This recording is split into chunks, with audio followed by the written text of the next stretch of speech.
last week. So there is nothing new. We have no new information from the state.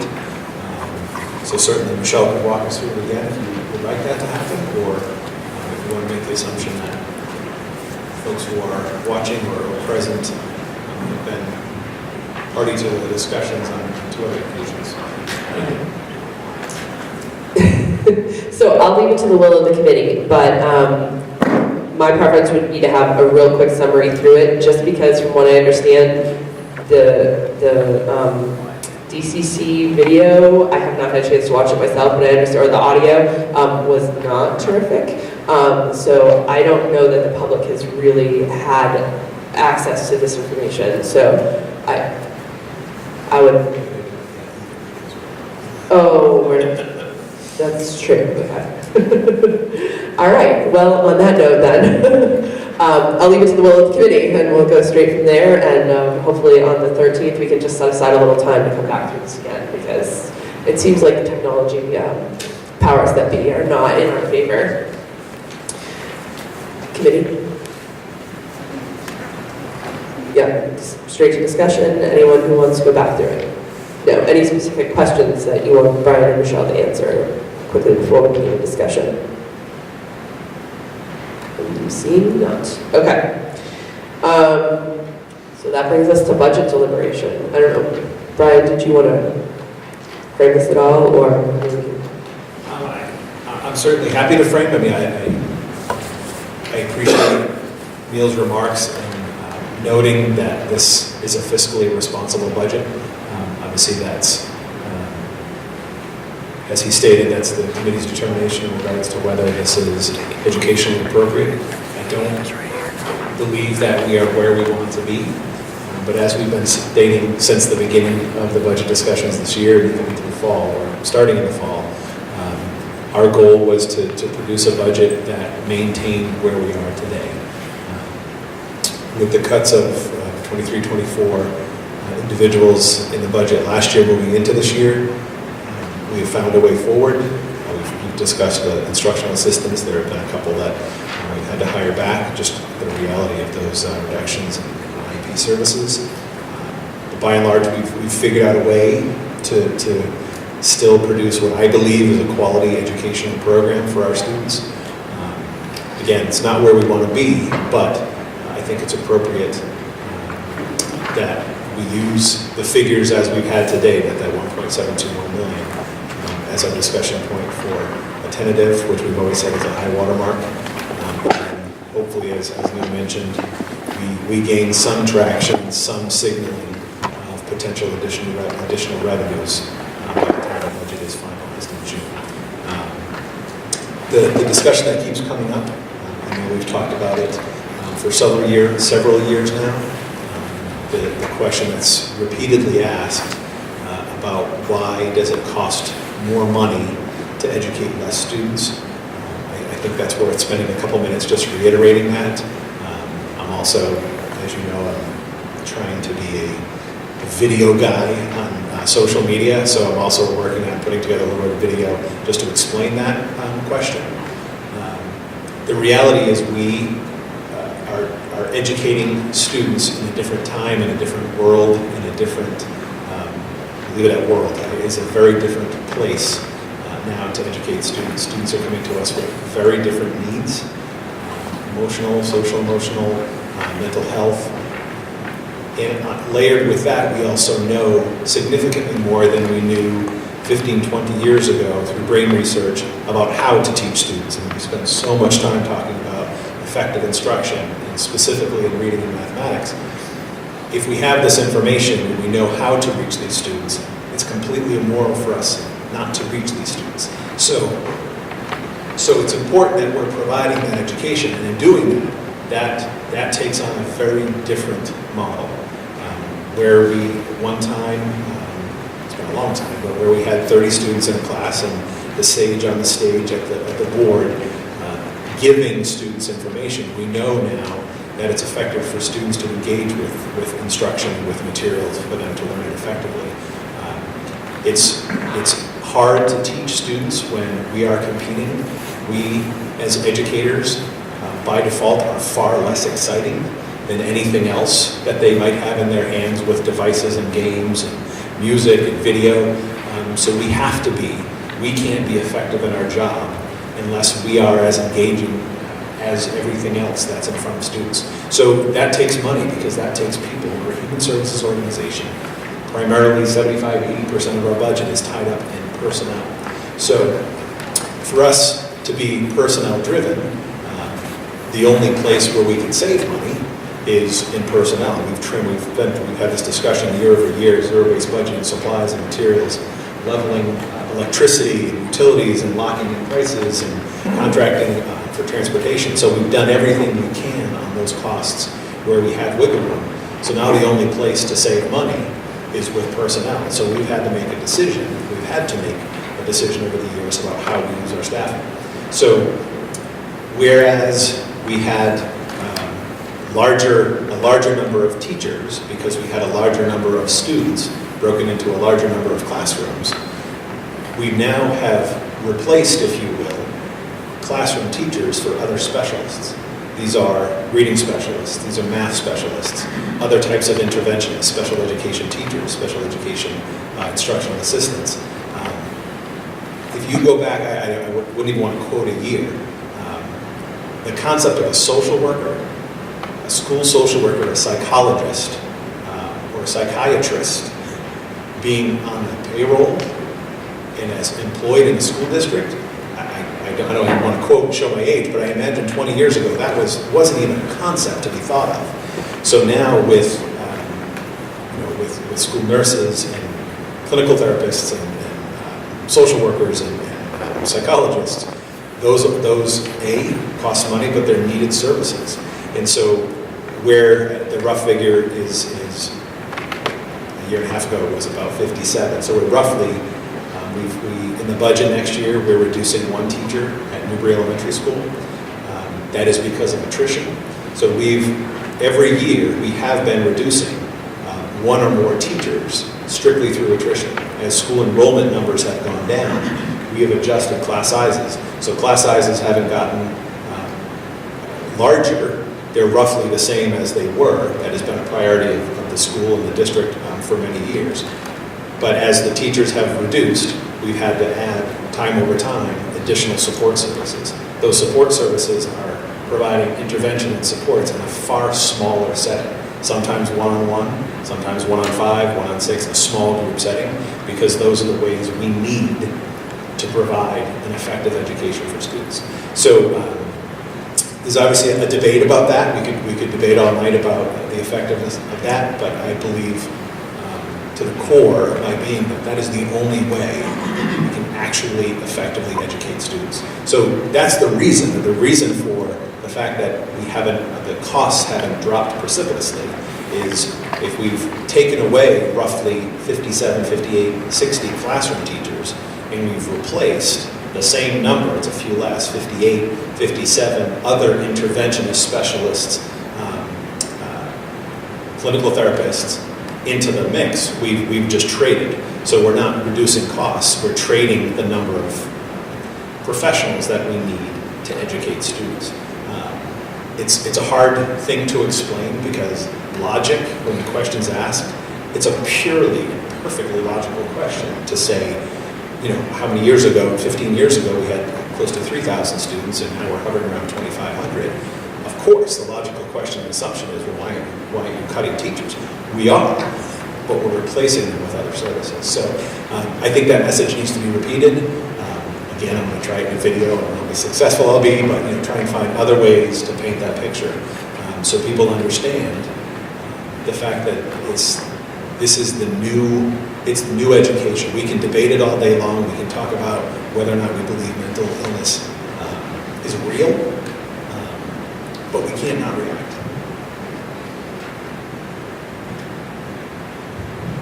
Thank you. Can I also comment too?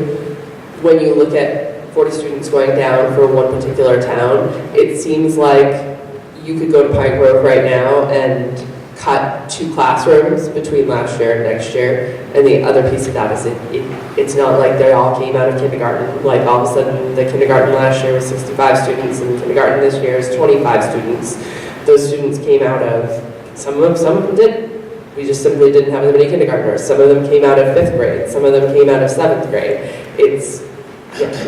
Some of them Didn't come out at all. come out of our classrooms. So some of these students were residents and are no longer residents, but could have been attending another school. So this is, foundation enrollment, again, is every student that resides within the town, that the town is responsible for educating. So if there's a student choiced into Newburyport, but lives in Newbury, that student is on Newbury's foundation enrollment, vice versa for Newburyport. Attending the charter school. Private school is not. If a student, a parent, a family is placing at the prep or Governor's Academy, that is not counted. But the student is also not counted in, so it's not counted against, but it's also not counted in when we have minimum per pupil aid, so that those numbers aren't factored in. So, so that's an important thing, that those 39 students that reduced both at Newbury and Rowley, that's across K to 12, and not just at Pine Grove, the middle school or the high school for Rowley, but also could be attending any other schools. So it's, and again, back to Neil's point, the issue that it has obviously come full force for Salisbury this year is it's the enrollment swing. All 3 towns, the students' enrollment is dropping, but Salisbury has consistently been reducing at a slower pace. So now, steadily, Salisbury has become an increasingly larger share of the district student population. So it's not just counting heads, it's dividing that pie.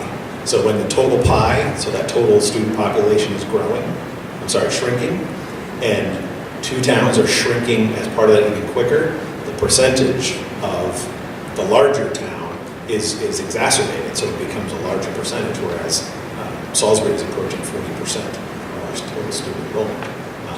So that's, obviously I've had discussions with Neil, that's the issue, is it's not, we identified this at the DCC meeting.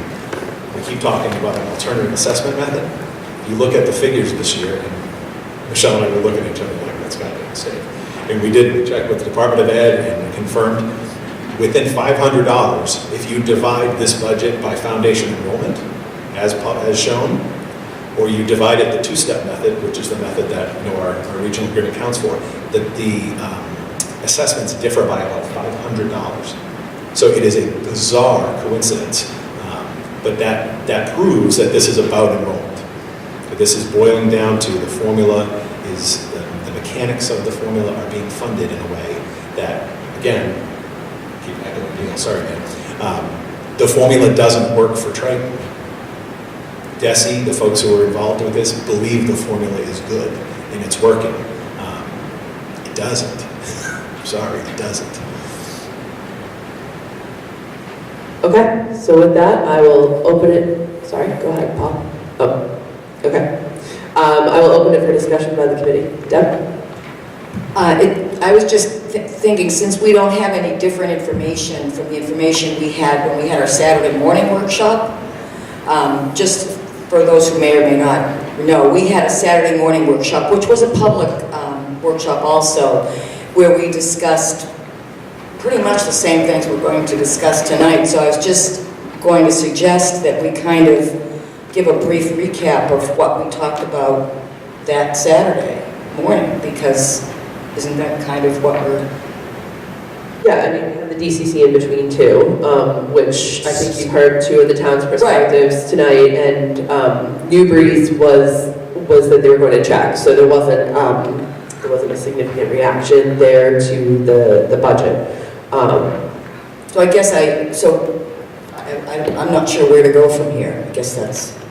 Yeah, so this is the night. I mean, when we come back here next Wednesday, we're voting a tentative budget. So that's the high water mark budget. The budget can't go up from there as we move to the final budget, which will be voted March 13th, but it can come down from there. So typically this is kind of the highest estimate, knowing that our internal district numbers can change. We're going to be hearing from the communities and the towns more than what we have already. We're going to have a public hearing on the 27th. We're going to be hearing more from the state as far as revenue projections and hopefully getting some sort of an idea of where they're headed, and also things like the statement from the Mass Municipal Association, where they're providing obviously some very strong input on where they think the gaps are in the budget that the governor's put out already. So my goal tonight is we need to have Michelle to the point where she has a number that she's confident with coming in next week, where we have it, we can vote it, and we're ready to go for the tentative budget. So I guess. So has anything changed from what we discussed Saturday morning? That's No, not at all, nothing has changed. Right. Okay. so I don't know if anything has changed on up here either. Yeah, and I think that's what I'm asking Yeah. for right now is there a change, based on what we have in front of us right now, is there any reason to change this going into a tentative budget vote, knowing again that that's the high watermark budget? Tina? I think Paul had, Can you grab your mic? I'm sorry. Oh, I'm sorry. Paul had. Yeah, so, Brian, I'm very thankful for the summary that you gave us about the declining enrollment, et cetera, but I'd like you to really hone in on the whole issue of teaching isn't what it was in the 90s and the 2000s. Can you talk about MCAS in Park and MCAS 2 and how the role of the teachers changed so significantly during all that time? Just as an explanation so that people that are listening to this understand that teaching wasn't what it was when we were in high school, and that the teachers nowadays, through the state mandates, are constantly chasing the new curriculum, the new mapping, STEM. Can you just share that with? Yeah. I'm gonna ask Kim if she has anything to add, because it's always Brian talking all the time. So there's we live in a high stakes, high accountability world right now. We have a commissioner that I believe, he is new, and I believe is moving towards hopefully less of a high stakes demand. That doesn't mean MCAS goes away, that doesn't mean everything changes overnight. But I think people are starting to realize that everything we do, every moment of the day, can't be considered high stakes, because we're doing it at the expense of everything else that we all did when we were students in schools, whether it's performing arts or sciences and history and social science. So we've spent so much time on math and ELA that we've literally drowned out the educational experience. So it is something that's shifting, but beyond. There's lots of discussion and debate around why are students so stressed out today, and there's certainly a change in the demand. What we are asking of students, if you look at what we're teaching in kindergarten now versus 15 years ago, we're expecting a lot more. So there's certainly a level of expectation, but I think the larger issue is what teachers are dealing with parents. With students as they're walking into the classroom every day. So we have students for, call it 7 hours a day, 6.5 hours a day, which means that the other 17 and a half, 18 hours of the day, they are with families or on their own. And the reality of what students are experiencing, the conditions some students are living in, the lack of family support, and just that nature of everything, call them kids, youth are dealing with is unbelievable, in-your-face, attention demanding. So then that's the level of expectation to engage a student. And that is incredibly hard work to engage any minor, let alone a group of 20, 22, 19 of them sitting in front of you. So we're asking, and certainly Kim, feel free to jump in, we are asking a lot more of teachers to be experts in so many different things that we were never asking teachers to be expert in. But for me, where I see the greatest change is the range of needs of students. So we have unbelievably high-performming students who are ready to fly. And when we get to the high school level and we have advanced placement and college prep classes, that's a very different experience than when you have that diverse need of a student who may have learning needs, along with students who have social emotional needs and mental health concerns, along with students who are ready to fly, who are ready to be challenged beyond what the standard is. They need to be challenged above the standard, not just at the standard. So when you have that breadth of diversity of students sitting in front of you, that makes it an incredibly challenging job to be a teacher. I don't care what the content is. I don't care what the grade level is.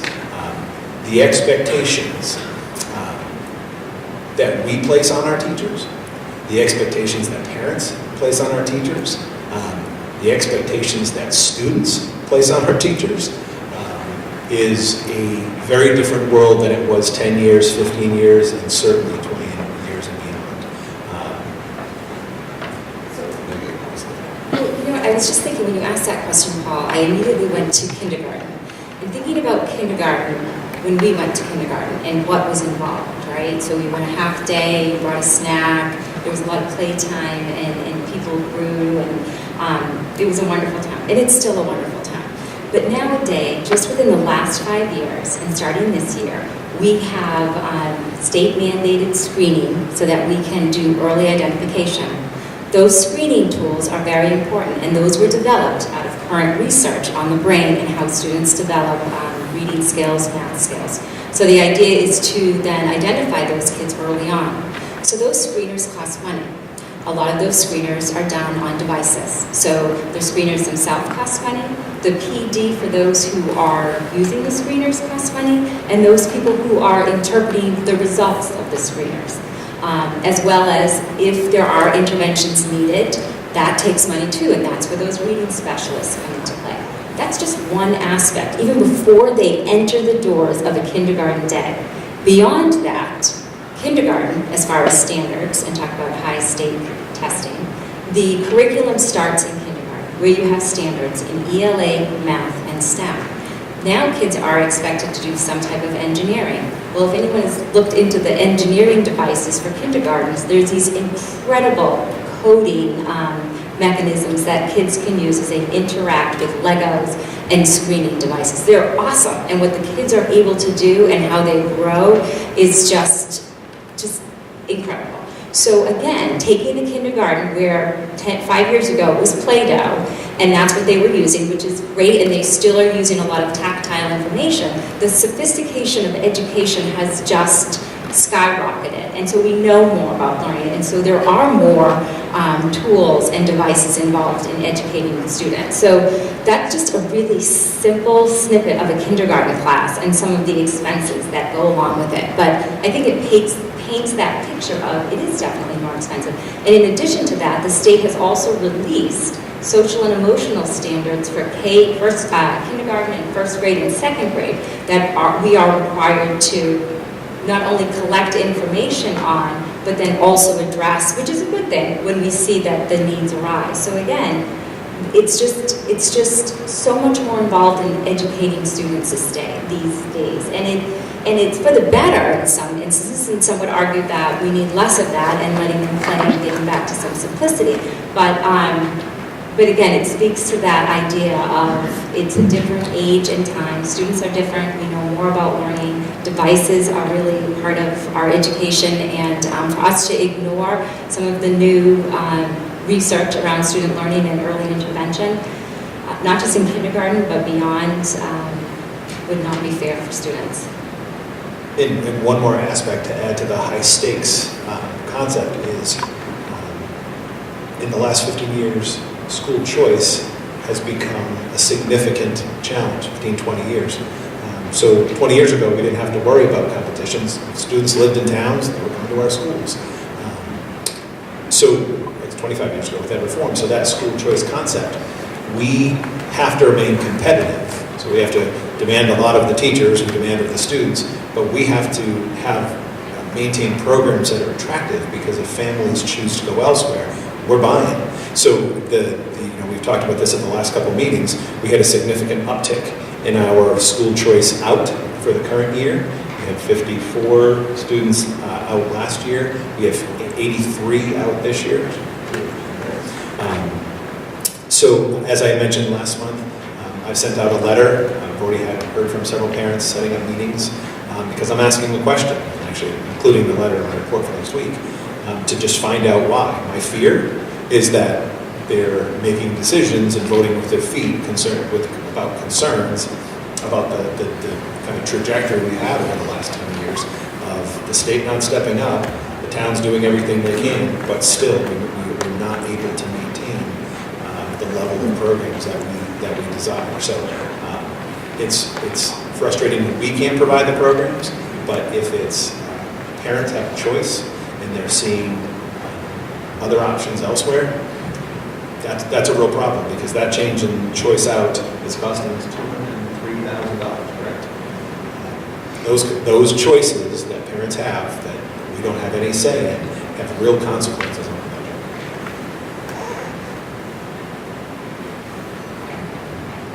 budget. Larry,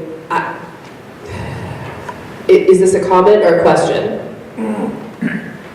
It's more of a clarification. I wanted to know if the two social workers that at $85,000 for Pine Grove and the late buses for $100,000 are included in the 1.72 million. They are not. They are not. They're not. So Larry was here on the Saturday workshop. So there was a discussion about two social workers and the late buses being restored. These would be new social workers and the restoration of late buses. So that was discussed. Those are certain priorities that have been identified. I'm assuming those priorities remain. But other than, there's an outlined on the second page of the agenda, there's some technology, new costs for some devices and some security measures with technology, and then there's basically the $8,000 for that athletics clerk, and then some maintenance repairs for things that we have no choice to do. Everything else is life services. Hang on. Do you know, I think it was right after Paul, and then I'm just going to come right up the side here if I can. Thank you, Marissa. I wanted to bring up the social workers because knowing that we are voting on a tentative budget next week, and that is our high water mark, I would like to see those included. If we can't do it, at least we need to have that consideration. That's what's worthy of including for the tentative budget. I think that we have seen just in our discussion tonight how many times social and emotional issues have come up. We've seen in the daily news several times in the past couple of weeks the same discussion about the emotional trauma and emotional issues that our students are dealing with. And when the principals were here with their budget presentations, Beth Yando, I believe, was the one who said, and it just struck a nerve with me, that these children cannot learn if they are not supported, if their emotional needs are not being met, if they are not feeling safe. And that really just, it bothers me. I think that we need to consider spending the money now so that hopefully we are dealing with issues, nipping them in the bud, so to speak, so that they don't become bigger issues. And I think at our workshop, which a few of our town officials were at, heard the same thing from David McGee, our special education administrator. This is not an issue that's going to go away. All right, I'm working my way around, Jim. Three or 4 points. First of all, I want to thank Mr. Harrington for recognizing you for your advocacy. Been around this game a long time, and I've never seen any school committee member be as knowledgeable and advocate as Mr. Harrington indicated. So thank you. Most don't have the grasp that you have on the issues. The second thing is, I think the silent, difficult partner in this whole process is not necessarily the state, but the Department of Education, which is, in my opinion, turning the rudder to urban districts and basically playing favorites with a lot of communities by zip code. And I think that's what's hitting schools like this district. And lastly, I just I know of many school districts that have gone to, given the demands of the social needs of students throughout urban and suburban today, many school superintendents have opted to go to outside third-party services at a much greater expense than what you and your team, Michelle and others, and Kim have put together. So I think the way you've approached this an ever-enlarging demand and crunch on the system, you lose a regular ed teacher, but you got to bring a specialist on. I think you've really done a Herculean job in trying to manage that. So I know it's a difficult road, but I think those 3 points, Mr. Harrington's recognition, understanding where the real issue lies is with DESE not advocating for similar districts, and again, managing the cost the way you've had. So it's obviously a difficult time ahead, but I think people need to know that had you opted to go outside services, many communities have had, the cost in fact are much, much greater. So just my comments. Thank you. Thanks, Jim. Paul, did you have, Paulise, did you have anything else? Pause, private conversation. I think they're putting a joke here, maybe. Oh, Jim has something else to say. He's gonna... Paul, I'd like to comment on what the superintendent said about the state mandates. Have really grown. What has happened is, as many know, that everything has been about, you give me a hard time? But what they've done is they've So, when we talk for a moment about social emotional, okay, somehow I don't think people were watching The Teacher a moment ago. Okay, no, this is real stuff, guys. This is not kidding. When we talk about social emotional and kids acting up in a classroom, what everyone did here is what happens in a classroom, okay? And everyone needs to understand that, okay? It's a real need for these social workers because all of these kids that are tuned into the game need to stay tuned into the game, not watching the child is struggling with whatever issue they are. It's a real issue, guys, and I wanted you to look at this and understand this is what happens in a classroom. So my point, 2 social workers, I would really like to have them added back in. And again, the weight buses, I just think it's critically important. I've already told you all why in the past. And for the benefit of the public, it's just, we negotiated significantly with the teachers to try to get extra time after school for kids. And if kids don't have the availability of late buses, then it affects the teachers who are there without an audience. And I think it's very, very important that we get the late buses instituted. And I would ask you, Brian, and Michelle, to adjust the budget to reflect the 2 social workers and the bus driver. Linda? Has there been any change in what Mr. McGee was trying to find out about the social workers? And I should say too, he was homesick today, so that's why he's not here. He was looking into, I forget what the question that he was looking into. Looking at possibly some students coming back if we got social. Oh, the offsetting costs. So that we actually did talk about this. So the question, that remains a possibility. There was a particular student in question that we have assumed the student would be in an out-of-district placement. That won't probably be settled, and certainly before next Wednesday, likely not even before next March 13th. But that money is assumed within the budget as an out-of-district would cover the majority, we'll say, of the cost of a social worker to be added at that school, or shared between 2 schools. And I think that's the point that I think needs to make sure that's being heard is if we don't have a social worker, more of these students are going to be choicing out, have to go out because they can't function in school. So I think I agree that the late buses, you know, how passionate I am about late buses, especially for those children in Salisbury that aren't close enough to walk home or sometimes get a ride home.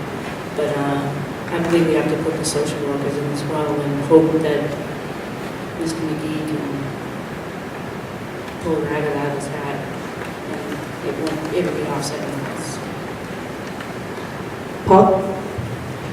I agree about the social workers. I think that over time we would probably see, at least it'd be offset, if not savings. It might not be, as you said, this is one student who might come back, but over the time it might be saving students leaving the district.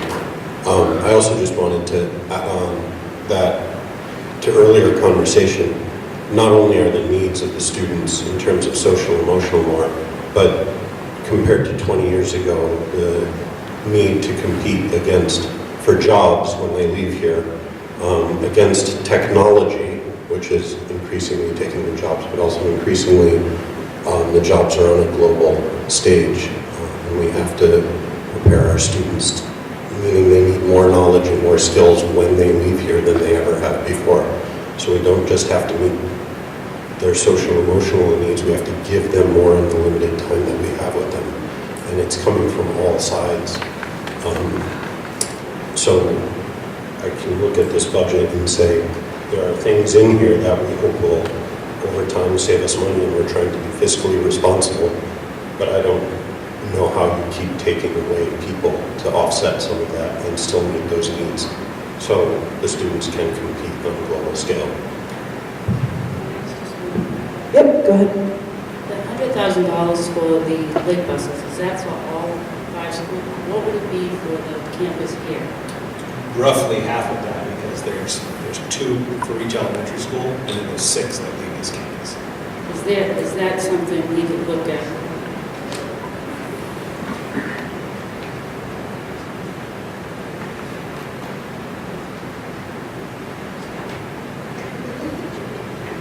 Yeah, I'm guessing it would be about $60,000 because here we had late buses 4 days a week, and at the elementaries we had them 3 days a week.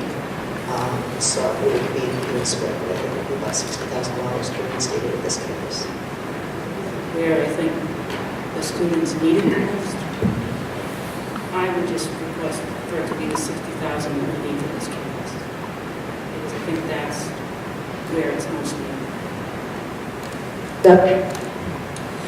I think everybody hearing this, whether you're in this room or whether you're hearing it out there somewhere, agrees that everything we've talked about, whether it be at the workshop or tonight or last meeting, it's all things that could be described as essential. We all agree on that.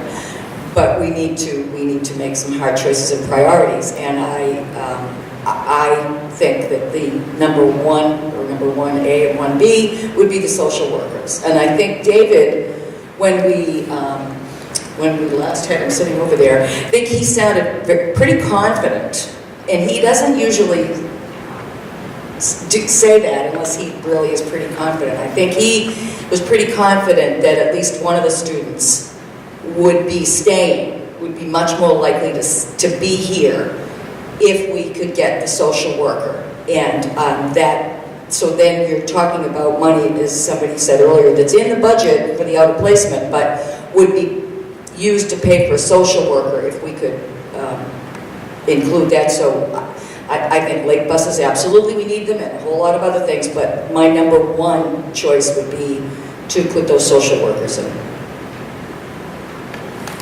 Maureen? I also agree. I think the social workers should be put in. Like we said, this tentative budget will be a high watermark. And I like that this idea of possibly looking into doing the late buses for the middle school and high school students. I mean, we've seen the cuts that we've been making over the last several years have really had an impact on our students. Test scores have dropped. We've listened to the principals, and Catherine Dahl said how her high school students aren't even able to take advantage of the after-school help because there's no buses, and that affects typically the freshmen and the sophomores because they're not driving, and then the middle schoolers as well. So, yeah, I'd like to see maybe looking into doing that. But definitely the social workers as well, because that's something that I think could have a really big impact long-term for students, keeping keeping our students here and supported. Any other comments around the table? Jim? As I said a meeting or so ago, I frankly don't agree with most of you, I guess. I think that the numbers, you're in a difficult situation right now financially to make this work. And I think, I recognize the needs of what you're saying, but I also understood, David, to say that there's a possibility of some savings being realized down the road.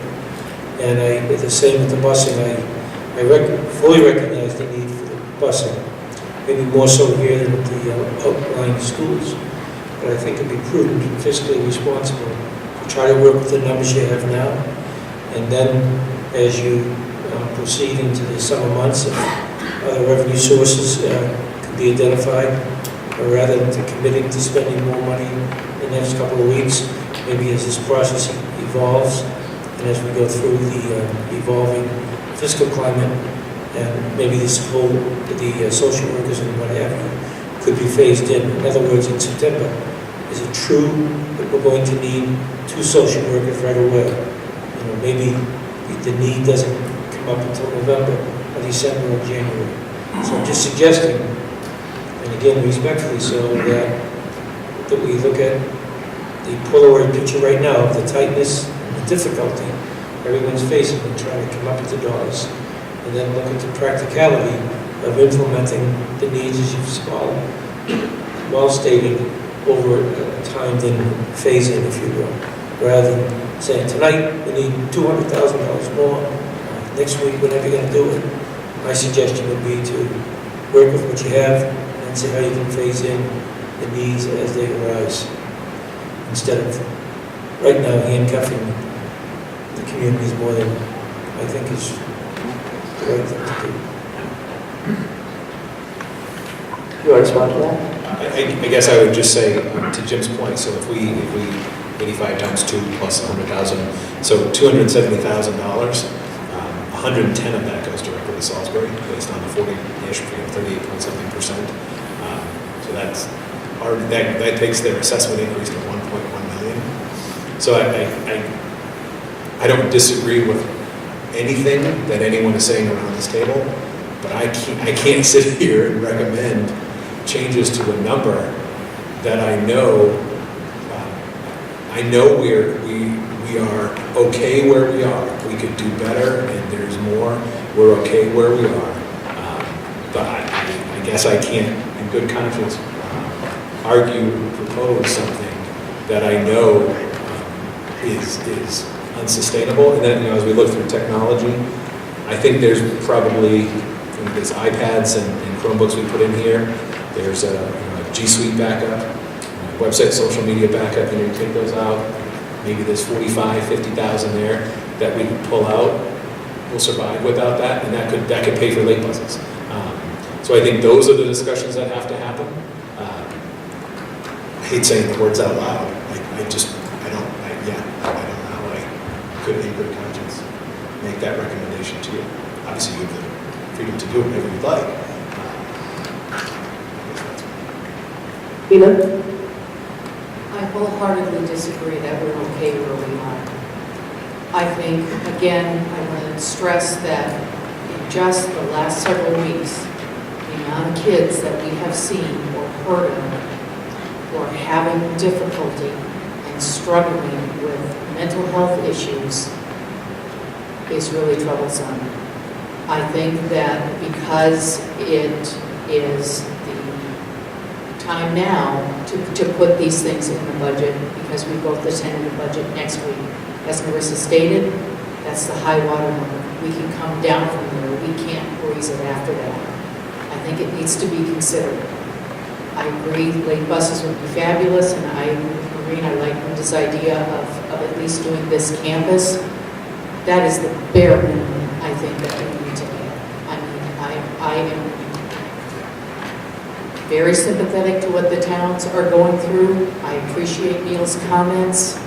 I think we have a better understanding, the town members have a better understanding of what is happening with the state budget and with the effects it has on Triton, because they're feeling the same effects. But I think the bare minimum is the social workers, and I would like to see, as Linda suggested, the halftime, or that the late buses just at this campus. But I do not think that we are doing okay. And I think if we do not put those social workers in next year, we will be doing worse than we are right now, and that really frightens me.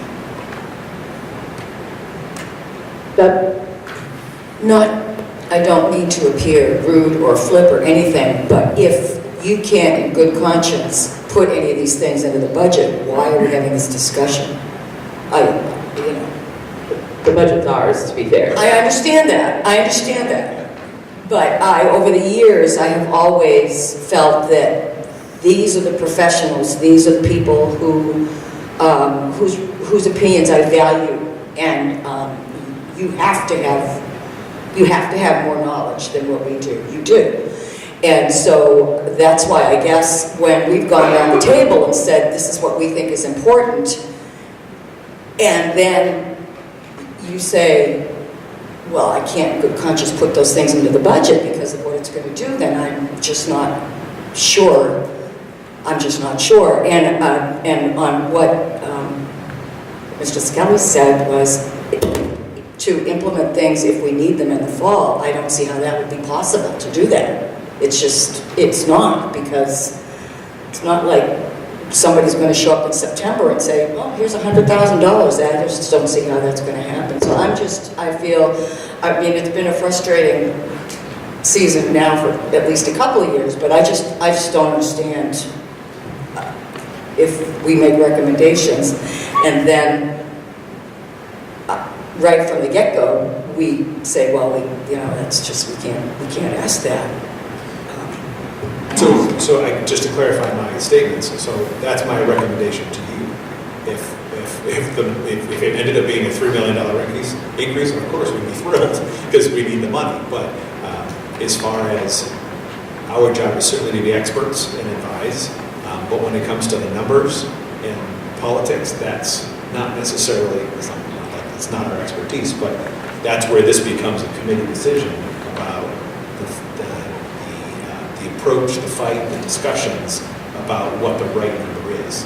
So this, I'm not saying we won't do it, of course, if the committee says. I understand that. Absolutely, it's about the number. I understand that. I completely understand that. But as Dina just pointed out, this is our high water mark. If we don't do this now, we will not have an opportunity. Some miraculous something happens in Boston, and I don't know. But I personally would like to hold out hope until we can no longer hold out hope. And so I would like to put those things in and be hopeful until I don't have reason to be hopeful anymore. Paul? I think, obviously, when we saw the governor's budget and the new revenue that we're getting from the state, that obviously changed our conversation, because up until that point, as you said, we had a little bit more hope. But prior to that, we were discussing some of these issues with the social workers and the late buses. And I suppose from my perspective, the question, the need is there. The money does not appear to be there right now, but I would like to have that need met in the high water mark as well. And we can continue to discuss where the money is or not, I think. Can I just clarify, and Brian and Michelle can tell me if I am wrong, but my understanding is the budget number is the top budget line. So if we get more revenues, correct, we could fairly still increase our expenditures and that budget number would stay the same, correct? Or no? So when we say this is the high water mark, okay, so let's say that things are looking really good, House and Senate comes out, and it looks like there's going to be $200,000 more in state revenue. We could effectively, at that point, increase by $200,000, and that high water mark would remain, or that number remains unchanged. So the high water mark is not law. So it's not in the regional agreement, it doesn't say it's the highest. So that's we'll call that an operational understanding that we set to say for the towns, for planning purposes, we're never going to go up. So in theory then, the go up is their assessment. So in years past, when between a tentative and a final, more revenue has emerged, then there's been a discussion about, does that mean we're spending a little more, or do the assessments go down, or is that split? But, so the high water mark is not set in stone. But I think, in my understanding, at least in the years, is that it's the mark for the towns, as far as the assessment to the towns, that is the high water mark for that, for planning purposes. So I don't know if that clarifies what you're saying at all, Paul. Linda? I just want to, the situation that Mr. McGee is trying to finagle, that out of district money is already in there. So, In the $550,000 range. right, so possibly we could get at least one. A good chunk of that. So I think that at least is something. And I just would like to see if it's 2 days a week, how much it would be for. It doesn't have to be all 4 days, but just something at this campus. If it's 2 days a week, how much that extra would be. I agree with you, Brian, that going above this budget, at least if we get one social worker this year, maybe we can finagle another one next year, keeping this at the amount that it is, with the exception of possibly 2 days a week having a late bus at this campus. I just want to say it again. I didn't say, I don't appreciate the suggestion, but I'm saying, well, just get more money, that's what I'm saying. What I'm saying is, from the day that people vote to pass this, for the day the school opens, lots of things changes in public schools. Your superintendent has told you tonight, and he has told you in past meetings, that he has to run the school district with the amount of dollars that he sees fit, and what he reasonably can work with the contributing communities to run the school system. And I think he has very correctly stated that he can run the school district with the money that he has requested of this group. And I'm suggesting, and have suggested, that if the situation changes in certain areas, you just mentioned that the sped director might be able to drop the revenue for one position. So why handcuff, why position the request that exceeds what may be attainable? So all I'm suggesting again is that we follow the recommendation of the superintendent, and then we put into the motion whatever you want, whatever funds and whatever comes available. The next position, be a social worker, and the third, the bus, and then the bus to the smaller outlying schools. All I'm saying is that a gradual direction, a gradual approach to trying to do what you're all respectfully and rightfully suggesting, along with the fiscal realities, is a way of making this work rather than saying, tonight or next week, we need 2 of these and 1 of those. I just don't think whether it's here or any other school district, everybody's facing these tough times. Unless the communities that have got these large infusions, like the vocational technical schools, that you have no control of. But you do have control of trying to work with the superintendent, work with the towns to make this work, rather than handcuffing people. That's my suggestion. Let that rest. Paul? So my only concern, when we talk about David Nagy, he does a phenomenal job juggling what he does and keeping things in place, but I think it's faith ill-placed if we turn around and hope that he can create revenue by the manner in which he runs his department, and how he uses his people. We are one move-in away from blowing his budget out of the water with a very high-needs child. So to place reliance on David Maggie pulling something out of his hat is not where we want to be as a district. 2 kids could move in, and on it goes. All right, so I'm going to say my piece now. I agree with all of you. I think every single person here has said something accurate tonight, and in the bigger picture, are social workers needed? Absolutely. I can say, being in particularly in the elementary schools frequently, are they needed? Yes. Do we need late buses at the campus? I hear from students all the time who cannot participate in after-school activities anymore, they can't get extra help. Yes. Quality full-day kindergarten. We are one of the last communities. I hear the other districts looking at an implementation plan at least. Get it in place by 2021, get it in place by 2022, decrease it over the years if you're in hold harmless and you're not going to get that money back from the state. Do we need to increase our math specialists and our reading specialists back to full-time, especially with the implementation of the dyslexia screening requirement? Yes, we do. That said, I believe it would be political folly for us to increase this budget number now.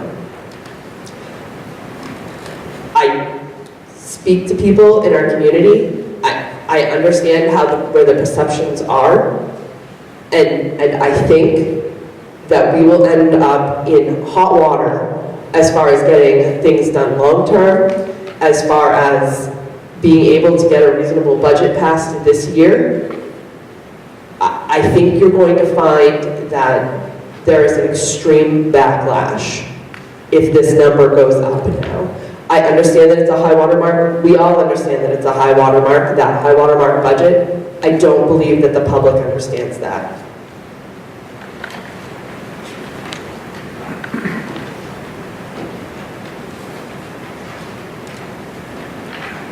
So, that said, we are currently looking at $1,721,058. We need to provide Michelle some guidance for next week, or Michelle and Brian, I guess I should say, guidance for next week. Provide to Michelle. Brian's done. So I'll go around the table one more time and see if opinions have changed. I'll start with you, Jim. No, I think we should proceed with the numbers recommended. Paul? I recognize what you said, Marissa, and I respect it. I guess when I said to increase the number, it's what I believe in. If Brian needs to shift the resources to satisfy the 3 things that I've talked about and Dina and Deb have talked about, then so be it.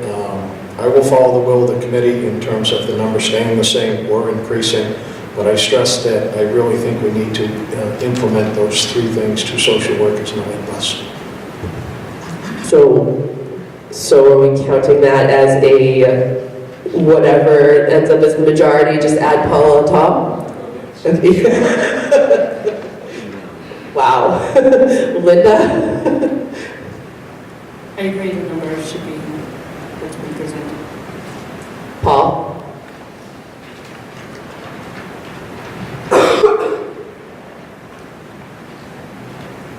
I agree with the number that's presented. Deb? I don't, but I don't because I don't know, the optimistic me doesn't want to. I don't know if this would work, but I don't know if he would dare do this. But if that out-of-district placement money could be earmarked for one.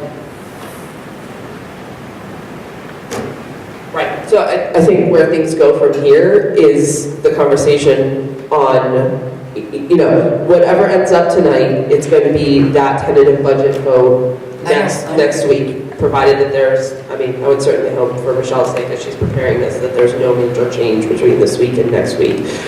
And then it's an evolution. as time goes on. So things are going to slide out of one line item and into another. We're going to have more intelligence on the different costs that are coming down that aren't already set. So I would envision that things continue to move inside that budget. Right, but I didn't know if it would be prudent or possible or Yeah. feasible to take the money from the out-of-district placement and put it to one social worker. So certainly that's doable. The reality is probably 13 things will change between now and the time when we're actually doing that. So to assume that is not feasible at this point.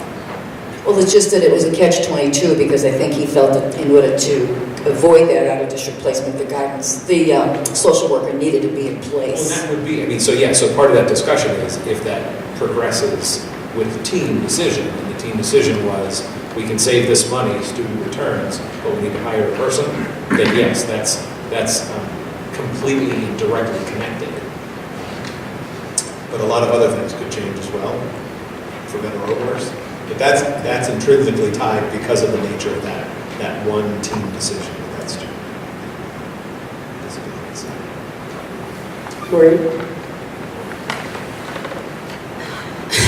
I'm just struggling. I mean, I feel so strongly, as everyone does, that we need the social workers. We've seen the impact that the taking away the buses has done to our students. But I completely understand everything you said, and I agree with you. I don't want to put any of our towns in a position. I know Salisbury is really in a tough position this year, and I appreciate what Neil got up and said. And I think that, we need to work with our towns, and Neil said that they're willing to help us fight with the state. So I'm fine with this number.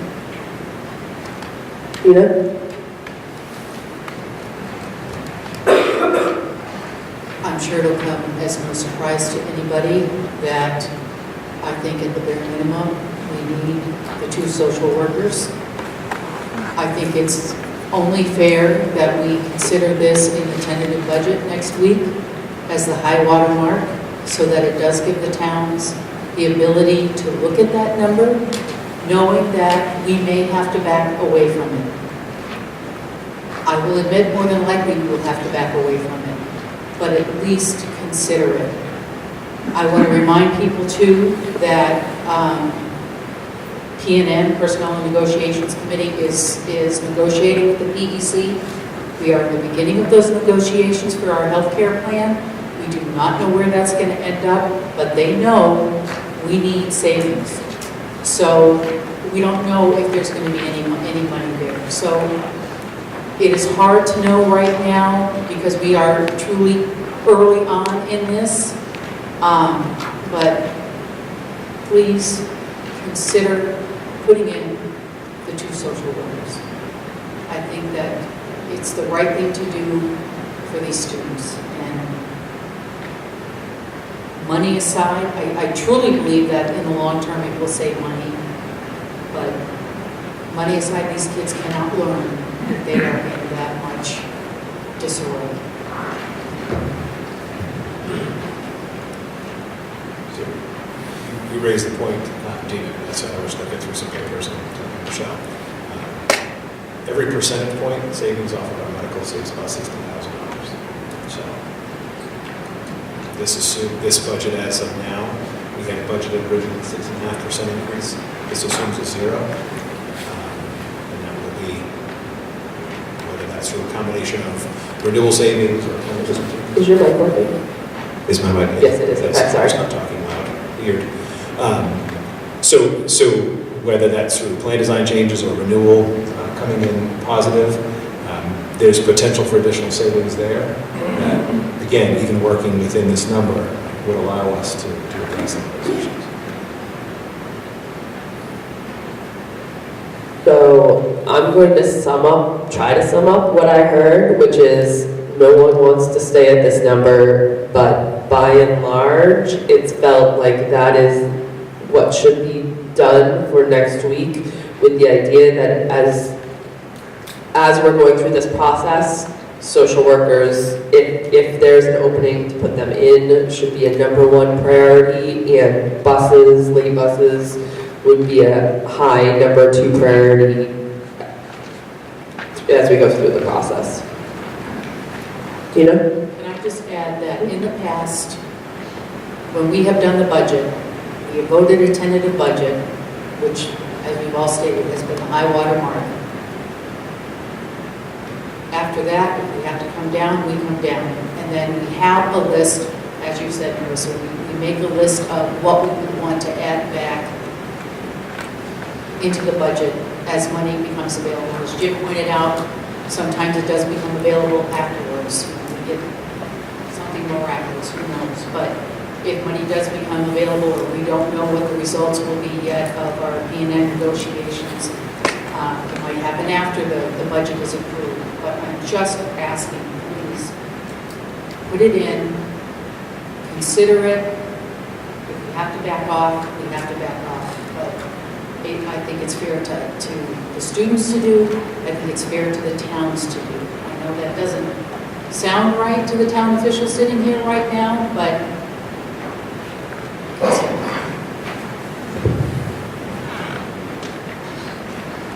Any other, so I do want to make one quick comment on that, because to a degree, I don't think we talk about what happens. We talk about the students that we affect in the school, but I think it is also fair to say that once these students grow up, and many of them stay in our towns, and at some point when they turn 18, they will not be our issue anymore. If there are social emotional issues happening here in the school, they are going to be an issue that it becomes one of the community, not necessarily of the town, even as they are in their late teenage years.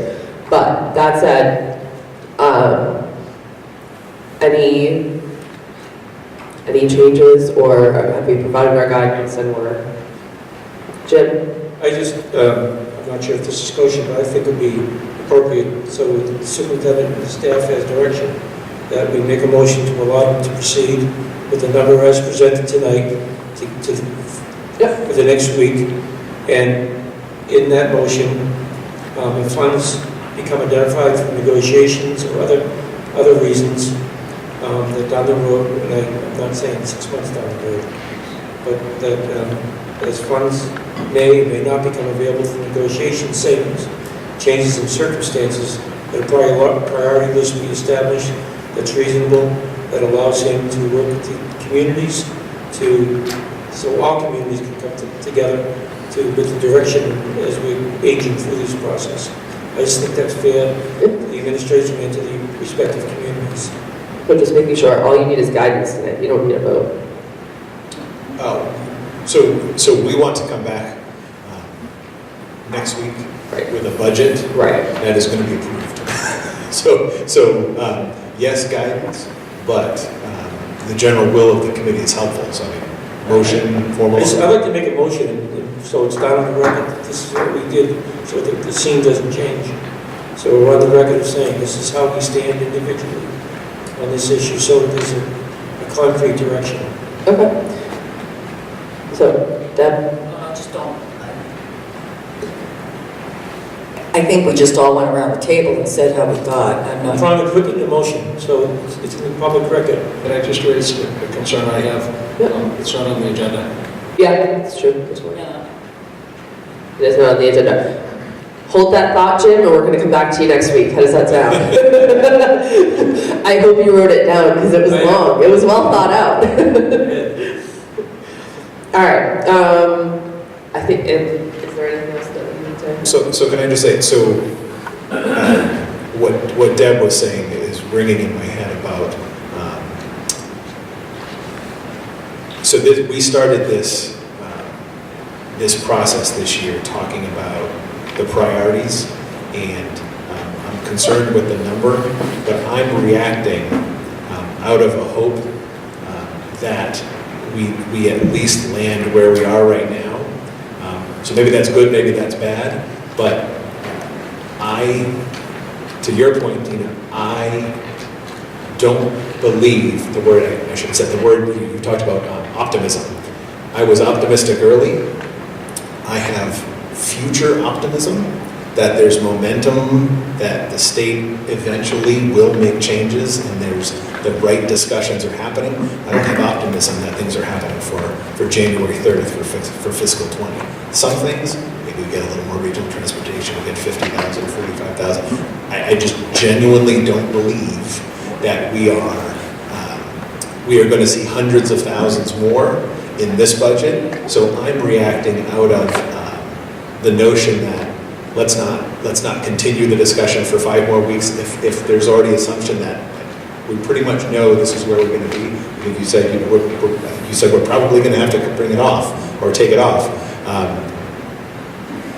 So I'd rather work with the number and say this is where we've gelled around supporting, and if there are other negotiations with PEC and otherwise that we can restore those things, I'm certainly not going to debate the priorities. Yeah, and I will say, I don't know, no crystal ball, obviously, but I believe that this is probably the year that something related to the Foundation Budget Review Commission goes through. We will see nothing from that. 40% of districts will see nothing from that. 60% of regional school districts will see nothing from that. That said, if you can get the legislators for those 40% of the school districts to attach something like $100 per pupil minimum aid and regional transportation in, doesn't fix our problems, but it definitely helped. And I think that idea of attaching rather than going at things separately is the one place that we'll see traction this year. I don't want to say we want to ride the coattails, but that is exactly what we want to do. There was a lot of confusion last year, I think. People going in a lot of different directions, and that seems to have coalesced this year. So our job is going to be to piggyback on top of that momentum and try and get our goals through. Yeah, go ahead. Can I say one more thing? So this is my job, is to advise you. So I'm pretty sure, I'm just thinking logistics here, according to Robert's rules, a motion does not have to be on the agenda because it's about the budget. So you tell me if I'm wrong. So I just want to make sure you're not leaving a motion on the floor. And I don't know what that does as far as creating problems. But I'm not suggesting you're taking a vote on it. I'm just saying I think a motion, you're closing a meeting with an open motion that wasn't active. That's a good point. I never gave you a chance for a second. That's nice. There's no motion. Thank you, Neil. It was a motion. I was going to say, I have my little card in my bag, but I don't think it covers that. All right. So, can I get a motion to adjourn? I'll make a motion. All in favor? All right. Thank you all for coming tonight. I will see you next Wednesday, 7 o'clock, right here.